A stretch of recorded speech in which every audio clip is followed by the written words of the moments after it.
can't think of anything cooler than to be a superhero. I was scared of whether the comic book fans were gonna want me to be Sue. I just think it's important to let the cast play, and I think if you got the right cast, when they play, it's just magic. I had absolutely nothing to do with the casting process. A new day is dawning, the day of the Fantastic Four.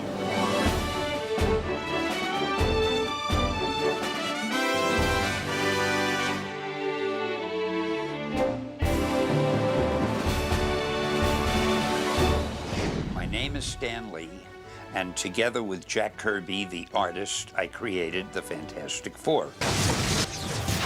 It's fundamentally altered our DNA. I think any time would be the right time for a film version of these characters, but it just so happens that now, with the state of the art the way it is, we can put things on the screen that we couldn't have done years ago. Now picture that, but everywhere. I'm an old Marvel Comics collector, and I loved the Fantastic Four as a kid and felt that this could take its place among the great movie comic book franchises. The casting process is just everything to me. I mean, it's just so much fun. These are the most important pieces that you're going to use in telling your story. Each of these actors is going to embody these characters in such a way that you won't be able to think about the Thing without thinking about Michael Chiklis. You won't be able to think about Sue Storm without thinking Jessica Alba.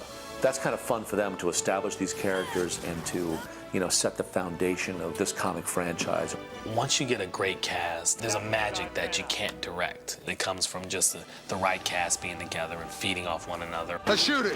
When I met Michael Chiklis, he said to me, you know, Stan, I've wanted to be the Thing for years. It was something I was a fan of when I was a kid, and was my favorite of all the comic book characters, the Thing. So I had a little childhood dream fulfillment. To make the leap onto the big screen from the small screen is often daunting, and you want to make as big a splash as you can make.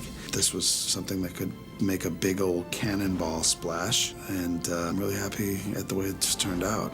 Here's a guy playing a role who is actually a fan of the character he's playing, and when you see him as the Thing in this movie, I don't think anybody on earth could have played it as well as he did.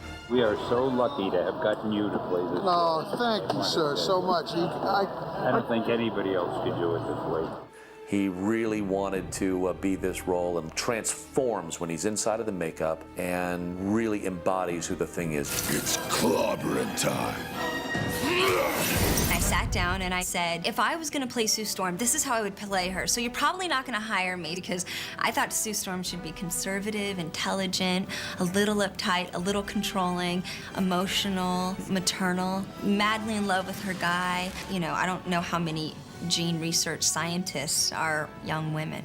So she's really, really smart. And Tim and Ralph said to me later after we were on the set, they were like, no actress has ever tried to talk us out of hiring them. Jessica is terrific as the Invisible Woman. She's very smart, and I think that comes through on screen. Having Jessica Alba play Susan Storm, I think it was a stroke of genius. She is so perfect.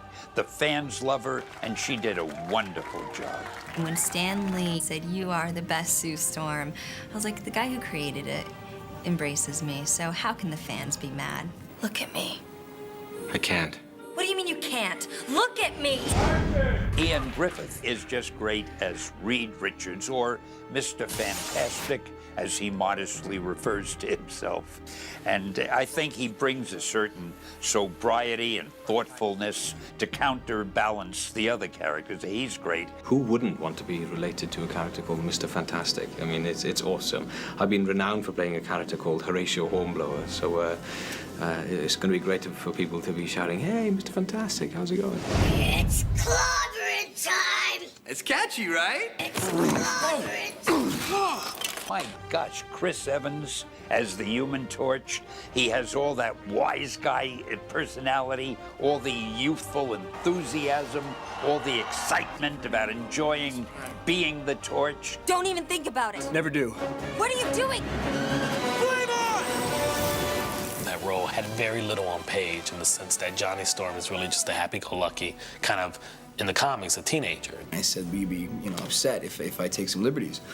Tim said, go for it. You know, whatever you want to do, just try it. And if it doesn't work, I'll let you know. Chris Evans brought such an intelligence to that role, and he created a whole nother subplot just by him doing his thing. Oh, you're hot. Why, thank you. So are you. It's great when you got a director who really gives you some creative freedom. Julian McMahon playing Dr. Doom. They couldn't have chosen a better guy because he's intelligent looking. There's something a little menacing about him. I like playing people who have some kind of, tortured in some kind of way, who have some kind of evolution, who have to go through a lot of stuff to get somewhere else. Victor is kind of a strange guy to begin with a little bit, but he kind of becomes this kind of evil, almost demonic kind of character. When he becomes Dr. Doom, the change is so dramatic, and you feel so sorry for what happens to him. And yet you don't feel too sorry for him because he becomes not the nicest guy in the world. I think I'll get a second opinion. I don't want people to look at a certain personality and say that personality is playing this. I wanted people to go, wow, that's the character. And by being able to choose up-and-comers, I really did turn out with having a cast that was just kind of unbelievable. It's pretty amazing. I guess the other little tidbit is being able to work with Stan Lee, to see him in a scene with all his characters. It's pretty cool. Welcome back to the Baxter, Dr. Richards. He called me over and he said, Ioan, when we do the scene, just ask me a few more questions, you know, so I can get more screen time. We just improvised for like 5 or 6 minutes. Thank you, Willie. My little cameo was not my idea, because to be very truthful, had it been my idea, I would have been one of the co-stars of the movie. There would have been a chance for any of them to say anything else. Come on, am I the only guy who thinks this is cool? As any fan would be.